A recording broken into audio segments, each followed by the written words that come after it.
Bismillahirrahmanirrahim. Asyhadu an la ilaha illallah wa asyhadu anna Muhammadan abduhu wa rasuluh. Assalamualaikum warahmatullahi wabarakatuh. Sugeng rahayu semua para murid, para santri, juga para pemirsa dimanapun berada. Alhamdulillah,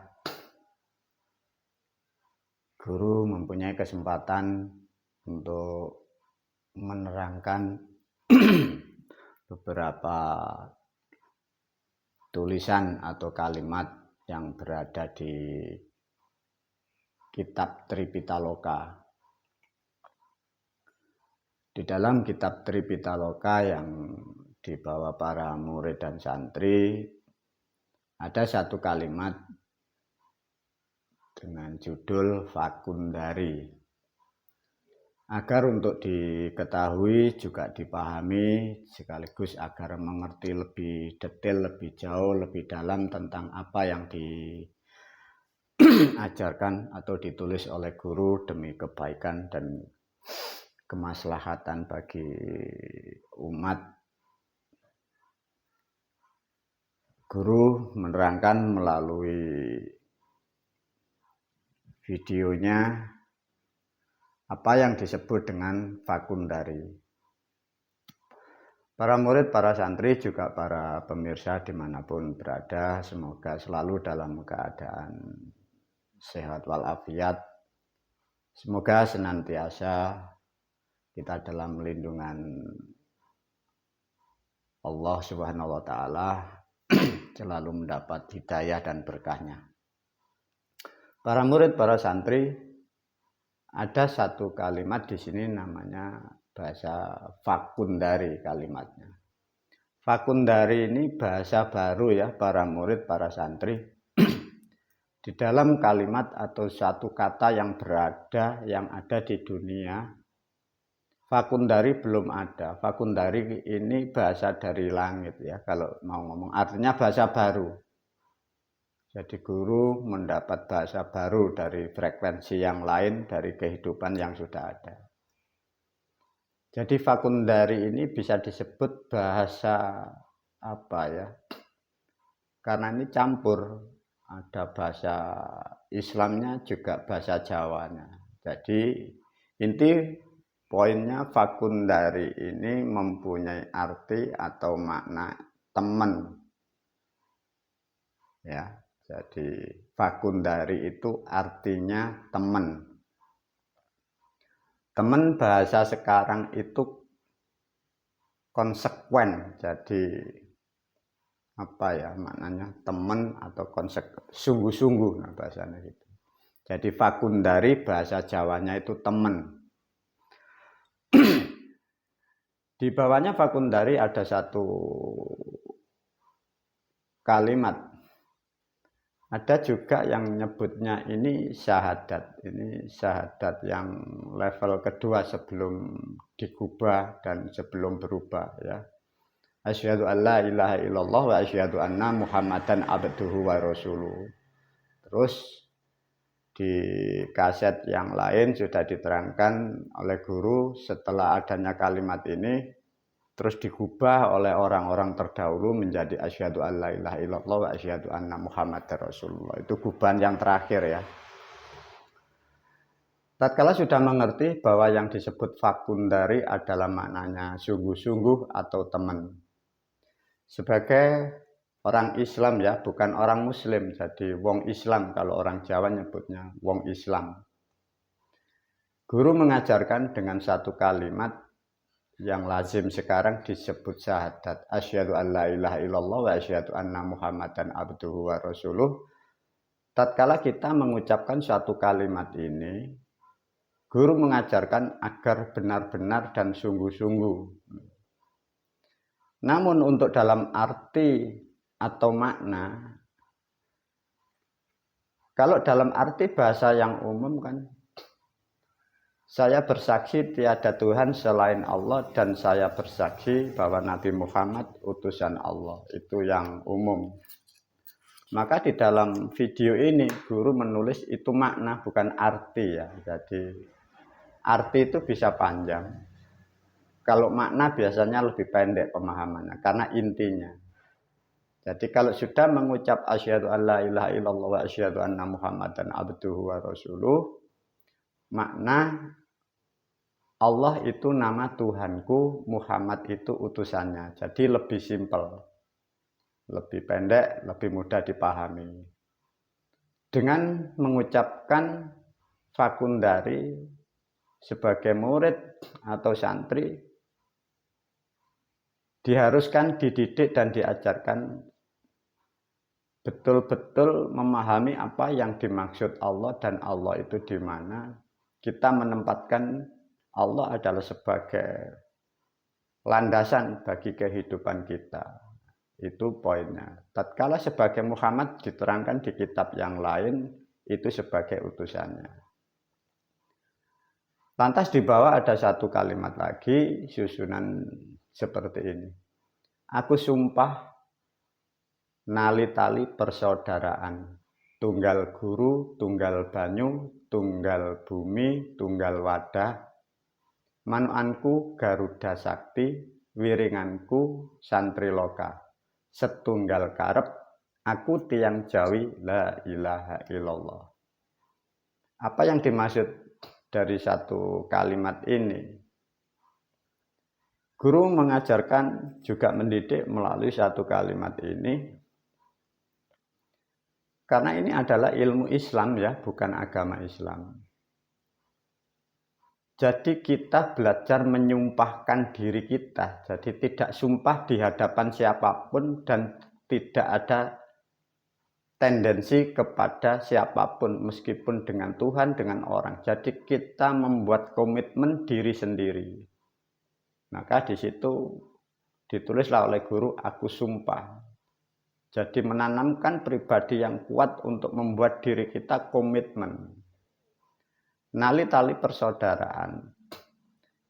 Di situ ada dua yang dipahamkan oleh guru, para murid, para santri juga siapapun yang mengikuti arahan atau pendidikan seperti ini, ada kata di situ persaudaraan. Ya, ini kan bahasa yang umum. Kalau bahasa keislaman Jawanya itu peseduluran, maka di situ ada namanya nanti sedulur papat ya, itu asal makna bahasa di situ. Tapi kalau mau dikembangkan lagi namanya persaudaraan, itu ada namanya ikatan itu darah ya. Jadi nali tunggal darah. Jadi artinya begini, aku sumpah nali tali persaudaraan. Saya atau kita mengucapkan kita menyatu dengan darah kita sendiri. Dan kita belajar menyatu dengan dalam satu naungan yang dikatakan tunggal guru. Guru berharap, tatkala dalam satu naungan yang disebut satu guru atau satu guru wali bait, itu timbullah satu persaudaraan yang kuat, saling menyayangi, saling menghargai, saling mengingatkan tatkala ada kesalahan, saling membantu tatkala ada keperluan dan kekurangan atau kebutuhan. Itu yang dimaksud tunggal guru.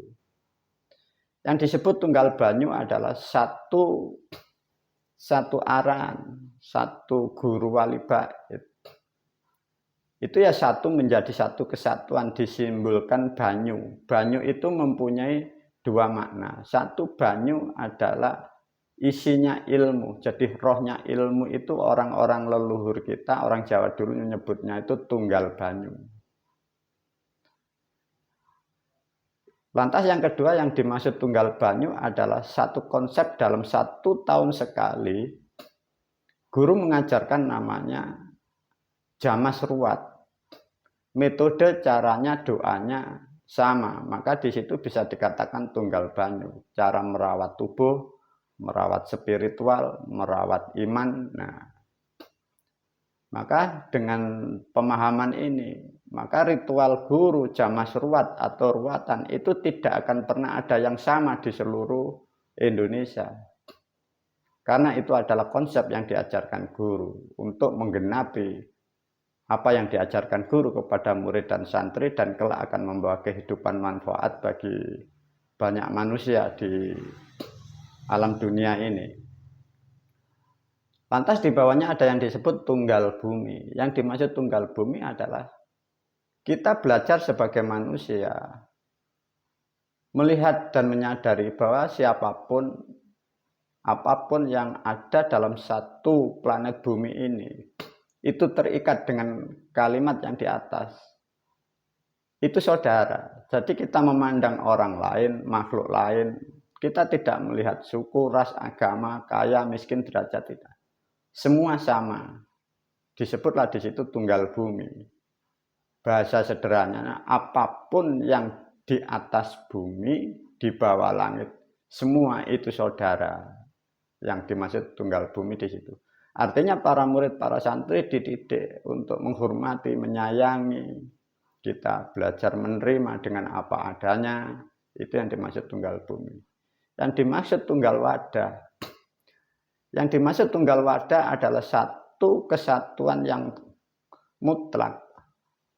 Bahwa seluruh makhluk atau seluruh manusia yang ada di muka bumi itu disebut wadah.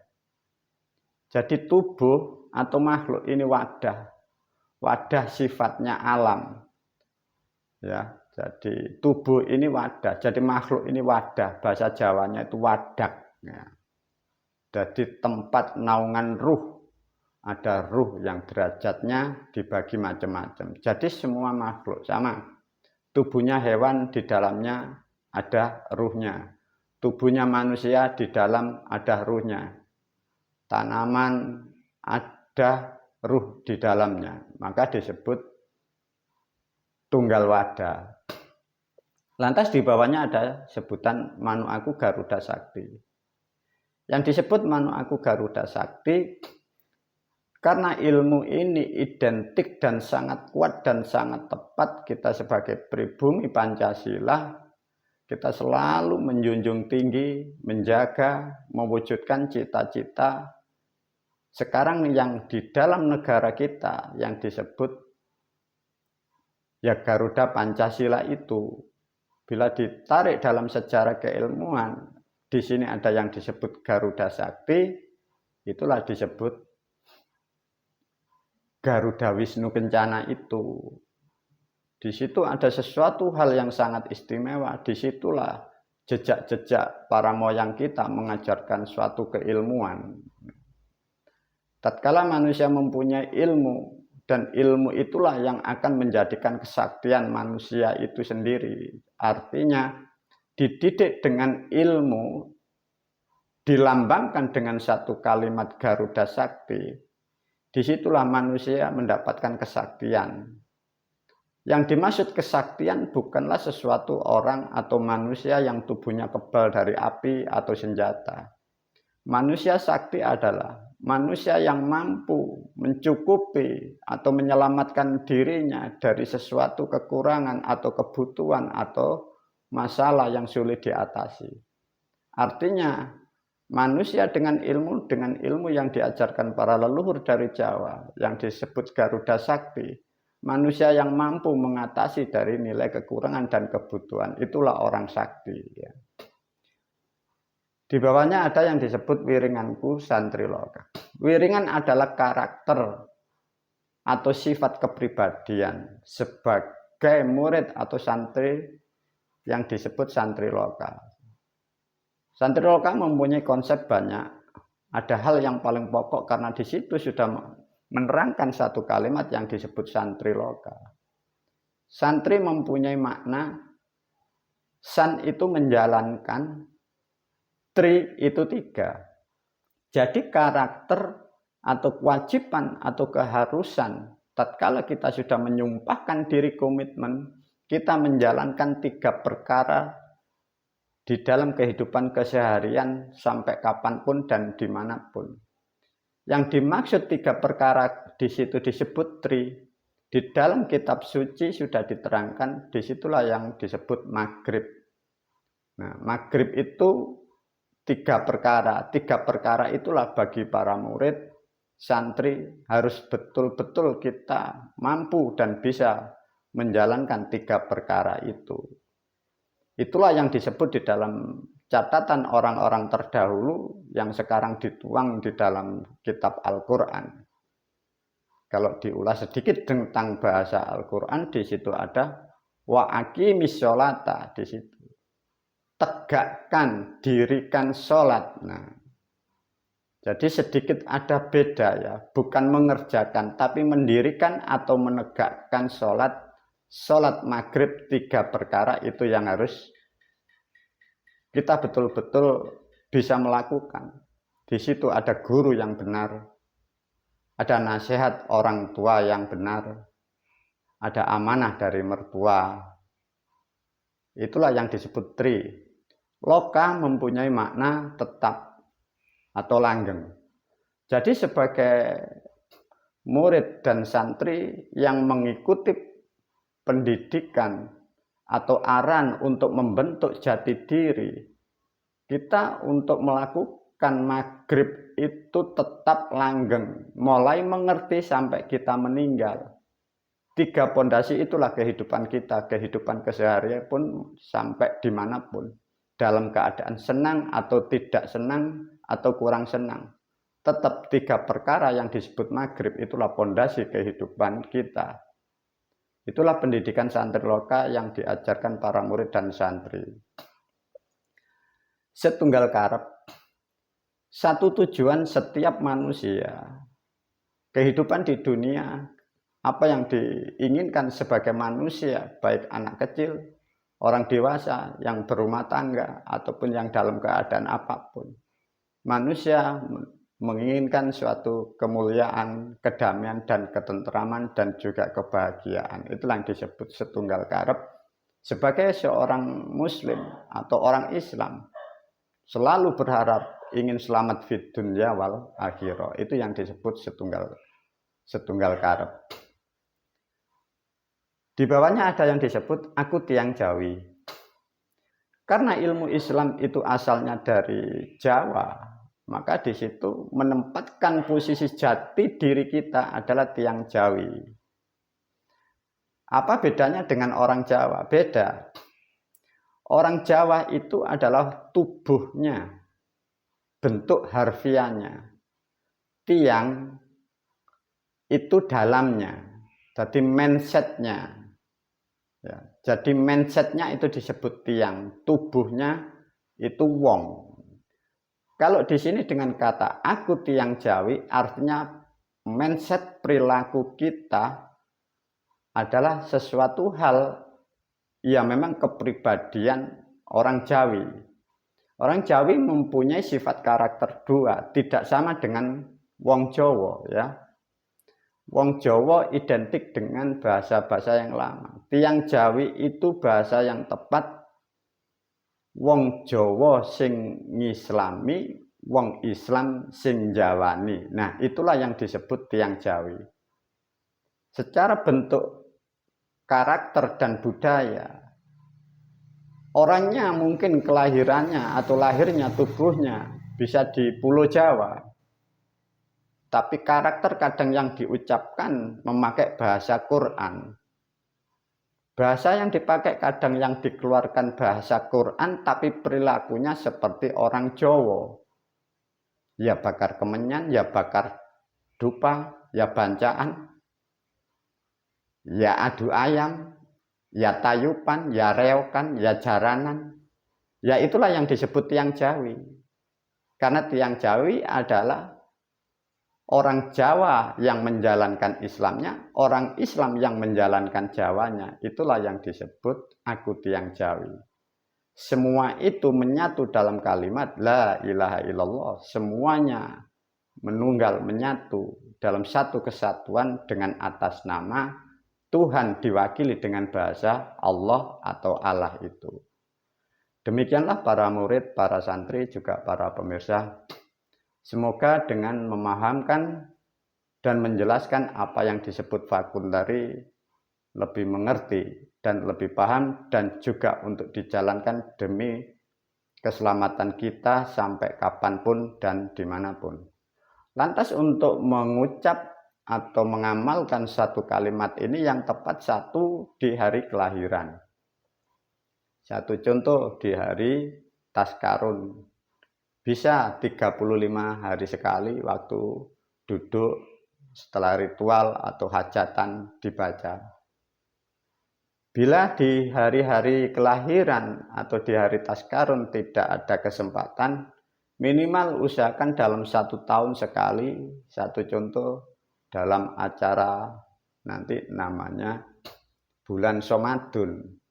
Di situ lakukan untuk memperkuat diri, fakundari, agar kita tidak lupa dengan hakikat diri kita bahwa kita adalah orang Islam, ya, wong Islam, bukan orang Muslim.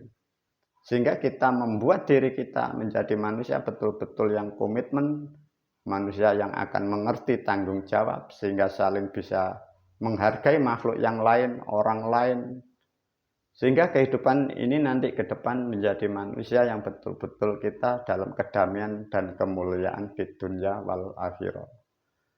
Demikian para murid, para santri, semoga ini menjadikan pemahaman yang lebih mudah untuk dipahamkan.